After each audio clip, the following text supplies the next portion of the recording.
I'm done taking orders from you, Elara said, her voice steady despite the tears now streaming down her face. I'm done pretending.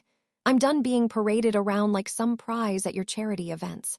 I'm done with the snide comments, the constant criticism, the way you've made me feel like I'm never good enough. How dare you? My mother took a step forward. After everything we've done for you, after we welcomed you into our home, our family. Welcomed me? Elara's laugh was brittle. Is that what you call it? The constant reminders of how I don't belong, how I'm not from the right background, the right family. Watch your tone, young lady, my mother warned, her voice dropping to a dangerous whisper. You're treading on very thin ice. Or what? Elara challenged. What more can you do to me that you haven't already done? You've treated me like I'm nothing but an accessory to your perfect family image. Elara, that's enough, I said, my voice firm. You're upset, but this isn't. Don't you dare defend her. Elara rounded on me, eyes flashing. Not after everything she's put me through, not after you've stood by and watched it happen. I saw it before it happened, the flash of fury in my mother's eyes, the way she raised her hand. I moved without thinking, stepping between them just as her palm came down in a vicious arc. The slap landed on my cheek with a crack that seemed to echo across the neighborhood. Time froze. The three of us stood in shocked silence, the reality of what had just happened sinking in. My mother's face crumpled, her hand still suspended in the air. Caden, I raised my own hand, cutting her off. My cheek burned, but it was nothing compared to the fire raging in my chest. I'd never seen my mother hit anyone before, never thought she would. I turned to Elara, whose eyes were wide with shock, tears still streaming down her face. At that moment, something shifted between us. Go to your room, I said, my voice low and controlled despite the storm raging inside me. Now. She opened her mouth to protest, but something in my expression stopped her. Go to your room now, I yelled, pointing to the direction of her room. Without another word, she turned and walked back into the house, her shoulders slumped in defeat. Elara's POV. You really should be more careful with your things, Lady Elara. Kaela's voice dripped with false concern as she stood over me, an empty inkwell in her hand and a smirk dancing across her perfect face. Black is such an unforgiving color. I stared down at my ruined ceremonial robes, the ones I'd spent hours preparing for today's court session. Midnight blue ink bloomed across the intricate silver embroidery like poisonous flowers. The delicate threads that had captured constellations now disappeared beneath dark stains that would never come out. How clumsy of you, I replied, keeping my voice steady despite the rage building inside me. Though I suppose accidents happen when one is desperate for attention. Her emerald eyes narrowed. You should watch that tongue of yours. It might get you into trouble. More trouble than I'm already in, I laughed, the sound hollow even to my own ears. I doubt that's possible. Lady Elara, Queen Arenelle's voice cut through the room like ice. You're expected in the Great Hall in 10 minutes. Surely you don't intend to appear before the court looking like that. I turned to face her, this woman who had orchestrated so many of my miseries since arriving at the palace. She stood in the doorway, resplendent in crimson and gold, her crown catching the morning light, beautiful and terrible. Your Majesty, I curtsied, the movement mechanical. I was just about to change.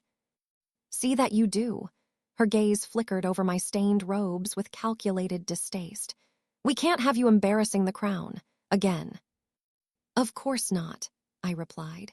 Heaven forbid anyone should outshine your own performance in that arena. The Queen's smile froze. Careful, girl, remember your place. Which place would that be? Political hostage, royal scapegoat. I have so many roles these days, it's hard to keep track. She glided toward me, each step measured and deliberate. When she reached me, she leaned close, her perfume cloying and suffocating. Your place, she whispered, is wherever we decide to put you. And if you continue to forget that simple fact, you may find yourself stripped of that title you seem to value so little. With that, she swept from the room, Kaela following in her wake with a triumphant backward glance. It was quite obvious now that none of them knew about the letter in the king's chamber. If they did, they wouldn't treat me this way. Apparently, Caden didn't know too, and I was glad I didn't end up mentioning it to him when he suspected I took something from the king's chamber. When they were gone, I sank onto the window seat, hands shaking as I tried to control my breathing. Outside, the palace gardens bloomed in riotous color, a beauty I was permitted to observe but rarely experience, much like everything else in this gilded prison. Trouble with the queen again. A soft voice came from the doorway. I looked up to see Marielle, one of the few ladies-in-waiting who hadn't succumbed to the court's poisonous gossip about me. "Is it that obvious?" I asked, gesturing to my ruined robes. "That, and the fact that Her Majesty looked ready to order an execution." Marielle closed the door behind her and hurried to my wardrobe. "Let's get you changed. I think the silver and blue gown would be appropriate for today." "Does it matter? They'll find some way to humiliate me regardless." Marielle's hands stilled on the gown she'd selected. "You can't give up, my lady. That's exactly what they want." "What they want," I said bitterly, "is for me to disappear, or better yet, for me never to have existed at all. This marriage was never about alliance or peace. It was about control." "Your husband." "My husband," I interrupted, "is as much a pawn as I am. The difference is he doesn't see the strings." I hadn't seen Caden in 3 days. He was always conveniently occupied with urgent matters of state ever since I asked him for a divorce. Marielle helped me change in silence, her nimble fingers working quickly to arrange my dark hair into an acceptable style. When she finished, she stepped back, her expression serious. "The court is watching, my lady. Always watching. Remember that." As if I could forget, I murmured, "Thank you, Marielle." If I were to consider what the court would say about me, I wouldn't have asked him for a divorce. I was a nobody anyway, but now that I'd seen that there was a high chance that I was truly King Dorian's daughter, I didn't know what to do. I wanted to make my findings too, before I take any further actions. The great hall buzzed with conversation when I entered, but a noticeable hush fell as eyes turned to assess me. I kept my head high, ignoring the whispers that followed in my wake. I took my place at the far end of the royal dais, as distant from the king and queen as protocol would allow. Caden wasn't present yet. Another urgent matter, no doubt. "Quite the entrance," murmured a familiar voice beside me. I turned to find Marcus, one of the few courtiers who still dared to speak to me openly. His family's lands bordered my own, and we'd known each other since childhood. "Marcus," I greeted him with genuine warmth, "I was beginning to think you'd abandoned court life altogether." "And miss all this intrigue? Never." His smile faded as he studied my face. "You look tired, Elara." "Diplomatic as ever," I replied with a wry smile. "It's why you value my company," he countered. Then, lowering his voice, "Is it getting worse?" I glanced toward the queen, who was watching our interaction with undisguised suspicion. "Let's just say I'm beginning to understand why they call it a royal court and not a royal home." Marcus followed my gaze and grimaced. "They can't break the alliance. Your father would never." "My father," I cut in, "was the one who arranged this farce in the first place.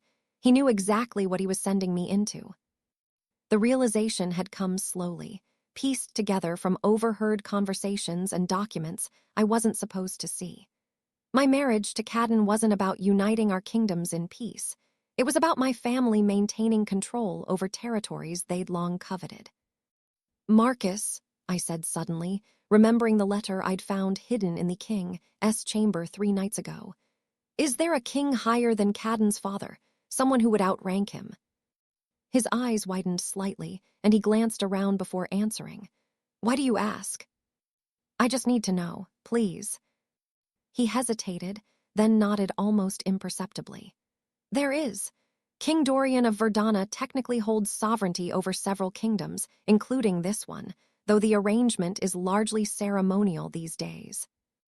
My heart raced. The letter had mentioned Verdana and something about my true identity. If I could just find out more. "Why do you want to know about King Dorian of Verdana?" The deep voice froze us both mid-conversation. Slowly, we turned to face the speaker, and my blood ran cold. Standing before us, his crown gleaming in the hall's torchlight, was the king himself.